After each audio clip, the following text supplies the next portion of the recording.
Now let's take a look at sequencing instructions. These are instructions that we use to change the flow of the program, that is, to control whether it goes one way or another. You can think of these as if-then-else type instructions. So sequencing, as I just said, is about control. These are the instructions that make decisions. The big decision they make is what instruction to execute next. If you think about an if-else, you're going to do different instructions depending on whether you go down the if or the else. This is changing the control flow of the program. Which way does the program flow? So I keep emphasizing this, if then else. So which way do you flow down it? That's the control flow, and these are the instructions which decide which way you go. So MIPS has two main conditional branch instructions, and these are BNE, or branch not equal, and BEQ, or branch equal. What these instructions do is they go on to the instruction at label if the registers are either equal or not equal, respectively. Let's take a look at an example. Say I want to write this code here. If I equals j, then h equals I plus j. So if I does not equal j, I want to skip the add. I'm going to store my variables in registers. So I1 is in register 1, j is in register 2, and h is in register 3. And now we're going to write some assembly code. So the first instruction is going to be branch not equal R1, R2. So this is saying if I does not equal j, I'm going to jump to some place called skip. Then I'm going to do my addition. So I'm doing add R3, R1, R2, which says add I and j and store them in h. And now I have my skip label down here. So let's take a look at what this code is. So this is saying if they're not equal, I jump down to skip.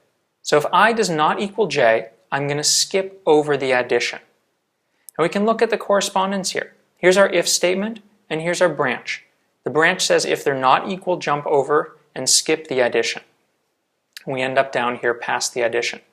We only do the addition if they are equal. And if they're equal, we don't go through that branch and we don't jump. MIPS also has unconditional jumps. So this is the J instruction. It jumps to the label regardless. So no conditioning, just jump there every single time. Let's take a look at an example of where you'd want to use this. Here's a slightly more complicated version of the example we had before.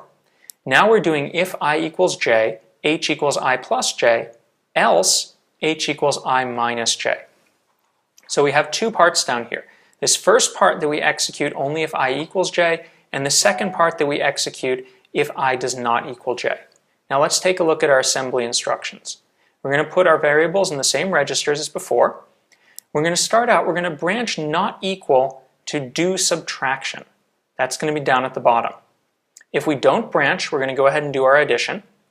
Then we're going to skip the subtraction. So if we do our addition here, we don't want to do the subtraction again. That's why we're going to jump over the subtraction.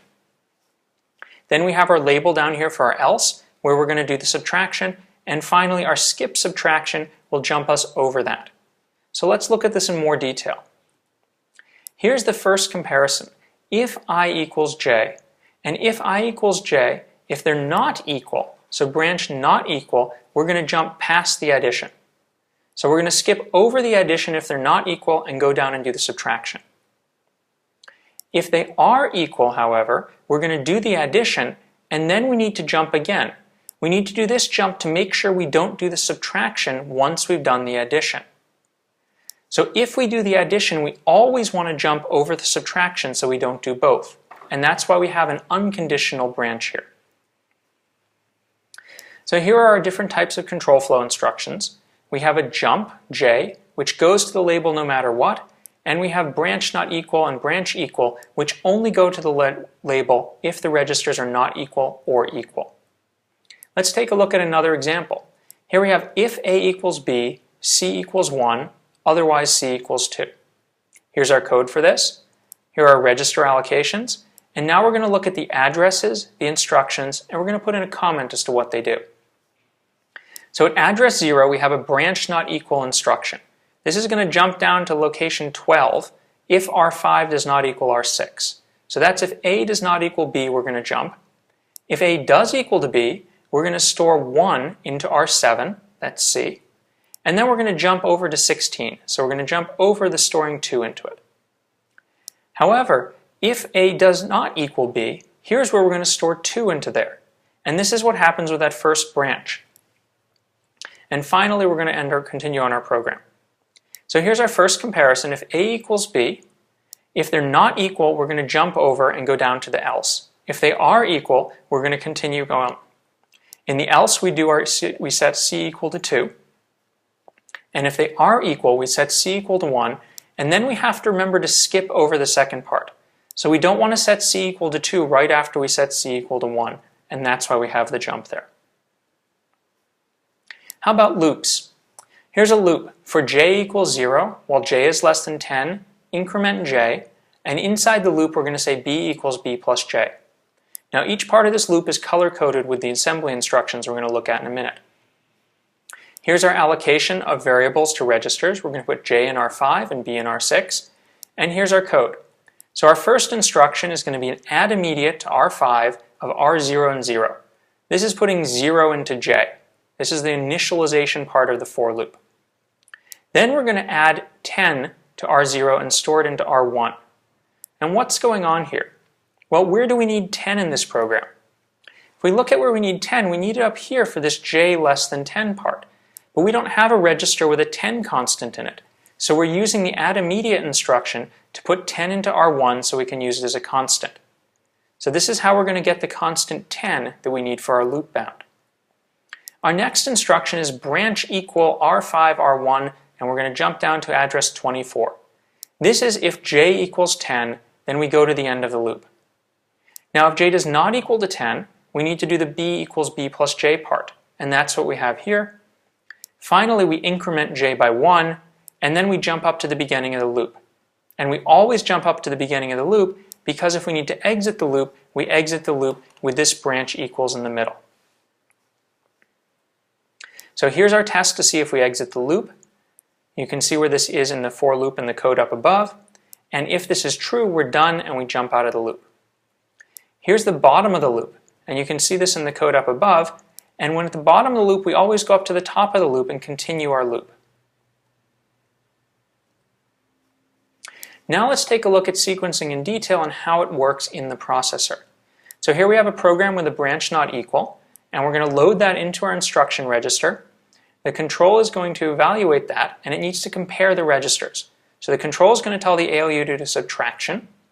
We're going to choose which registers to subtract. So in this case, R0 and R1. We're going to get the results back, and they're not 0. So if they're not 0, that means they're not equal, and now the control is going to have to decide what to do with that. If the branch is taken, in this case they're not equal, and the branch is branch if not equal, then the control has to add that constant to the program counter to calculate the next address. So the control tells the program counter to add up the constant, and here it does something a little bit complicated.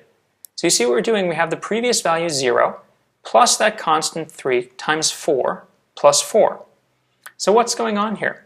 Well, the constant is multiplied by 4 because it's 3 instructions. But an instruction is 4 bytes. The program counter is an address, so it's a byte address. So to convert from the 3 instruction offset that we need for our instruction jump, we need to multiply by 4 to get how many bytes that is. And the program counter always adds 4. And it always adds 4 because it wants to go on to the next instruction if it doesn't do the jump. We then take this, and this allows us to find our next instruction. For unconditional jumps, the control is just going to replace the program counter value with the address in the unconditional jump. So those are simpler to do.